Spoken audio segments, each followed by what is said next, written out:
ချမ်းသာခြင်းကြတဲ့တွေ့ရှိလားဘွာကြီးမှာအေးချင်းချင်းချမ်းသာတာပတ်စံနဲ့ပြည့်စုံအကျွေးလည်းကင်းပြီးတော့စိတ်ချမ်းသာကိုချမ်းသာနဲ့နေခြင်းကြတဲ့တွေ့ရှိရဆိုလို့ရှိရင်ကျွန်တော်ခုပြောမယ့်ရေရာလေးကိုလုပ်လိုက်ပါဒီသားစုလုံးတဲ့အိမ်လုံးစီးပွားတစ်ချိန်လို့တက်မှာဖြစ်ဖြစ်ချင်းတက်မှာမဟုတ်ဘူးနော်တရွေ့တက်မှာမဟုတ်တရွေ့တက်မှာမဟုတ်စီးပွားရေးဟာတစ်ချိန်လို့ကမှမိုးထိတဲ့တိုင်အောင်စัจ java လာထိတဲ့တိုင်အောင်ထိုးတက်ညင်မာပြီးတော့မှလက်လာပါပေါင်းများစွာရရှိတယ်ပတ်စံဆိုတာလေထားစရာနေရာရှိအောင်မှပေါ်ပြမယ်ကြံလေးတစ်ခုကအင်တန်မှဆွမ်းတယ်ဒီရေရာလေးကြောင့်စွမ်းသွားတဲ့သူတွေအများကြီးပါချက်ချင်းကြီးပွားချမ်းသာတိုးတက်ပြီးတော့မိမိဘဝမှာအာမီလို့ပန်းနိုင်ရရှိပါလိမ့်မယ်ခင်ဗျာအဲ့တော့အကျွေးလည်းကြီးခြင်းနဲ့လက်တွေလည်းပွင့်ခြင်းနဲ့ပတ်စံလည်းရှိခြင်းနဲ့ချမ်းသာခြင်းနဲ့အခုလက်ရှိနေထိုင်တရားနဲ့လူမှုအဆင့်တန်းဘဝအဆင့်တန်းအများကြီးမြင်မာတိုးတက်ပြီးတော့နေခြင်းနဲ့အလုပ်တွေကတော့စူးစမ်းနေရပဲဒါပေမဲ့ဘယ်လောက်ပဲလုပ်ရာမထင်ဘာမှဖြစ်မလားအဲ့တော့စီးပွားတစ်ချိန်တိုးတက်ခြင်းနဲ့လက်လာပါတွေပွင့်ခြင်းနဲ့လက်ကိုင်နေအဆင်ပြေခြင်းနဲ့ရှားပွေသမျှငွေကြီးစီစဉ်ဥစ္စာတွေဟာလေအရာထင်ပြီးတော့ချမ်းသာဒုက္ခရရှိတဲ့ချမ်းသာဒုက္ခနဲ့ပြည့်စုံကြွယ်ဝတဲ့ဘဝကိုဝေခြင်းနဲ့ဆိုရင်အခုပြောတဲ့ရေရာကိုလုပ်ကြမယ်ဘာမှလုပ်စရာမလိုဘူးပေါက်ဆုပ်ဝယ်ရမယ်နော်ပေါက်ဆိုတာတော့လေဒီအုံးသိငယ်ပြောသေးတယ်နေမှာဆိုချို့ရောင်းကြတယ်နော်ဟိုပေါက်အဖြူလေးကြီးနော်ပေါက်အဖြူလေးဝယ်ရမယ်နော်အဲ့ဒါကိုပလင်းတပလင်းနဲ့ထည့်ရမယ်နော်ဘာပလင်းထည့်ရတယ်ဖန်ပလင်းလည်းရတယ်ကော်ပလင်းလည်းရတယ်ပလင်းတစ်ခုတည်းအပေါက်တွေအပြည့်ထည့်လာ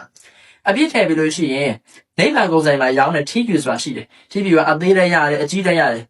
တက်နိုင်တဲ့သူကတော့အကြီးပေါ့နော်အသင်းတင်ဆိုရင်အသင်းတင်ရတယ်တော့သူ TP ကိုနိုင်တဲ့ဟာကိုပဲကိစ္စမရှိ TP ပြင်ပြီးရောTP လက်ကိုအဲ့ခုနပေါက်ပလင်းနဲ့ကိုစိုက်လိုက်ပြီးမိမိအိမ်ရဲ့ဖျားเจ้าဆောင်ပေါ်မှာအဲ့ TP လေးအဲ့ခုန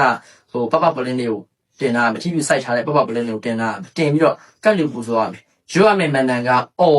လေးကျွန်းတိတ်ထန်မဟာတုခံဆိုပြီးတော့ကိုးကောက်ရွတ်ပြရမယ်။အော်လေးကျော်တိတ်ထန်မဟာတုခံကိုးကောက်ရွတ်လိုက်တာနဲ့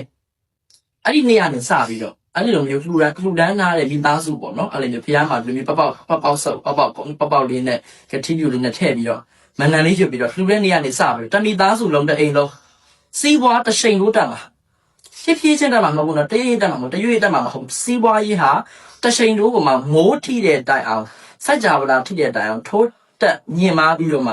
လက်လာပါပေါင်းများစွာရရှိတယ်ပတ်စံဆိုတာလေထားစရာနေရာရှိအောင်မှပေါ်ပြမယ်တချို့လေကြားဘူးကြတာနေချင်းညာချင်းချမ်းသာပါဟိုလေမျက်စိရှိမှာမျက်စိတမိတ်တွင်ဘလို့ချမ်းသာပါမှမသိဘူးအိမ်ဒီပိုင်လာတယ်ညီဒီပိုင်လာတယ်ကားတွေပိုင်လာတယ်နော်အကျွေးတွေကင်းသွားတယ်လုံးဝမွဲတည်နေတဲ့ဘဝကနေပြီးတော့လုံးဝဟိုအရင်မချမ်းသာနေတာမှကွယ်တတ်တာပေါ့နော်ဟိုအသင့်ပေါ့နော်လူလာတန်းစားနေထားတဲ့အထိအကျွေးတွေကင်းပြီးတော့သွားနိုင်လားနိုင်စားနိုင်တော့နိုင်လှူနိုင်တန်းနိုင်ပြီးတော့ပြည့်စုံအေးချမ်းတဲ့ပေါ့တီသုံးစနစ်နဲ့ပေါ့ရောက်ရှိတယ်အဲ့ဒါ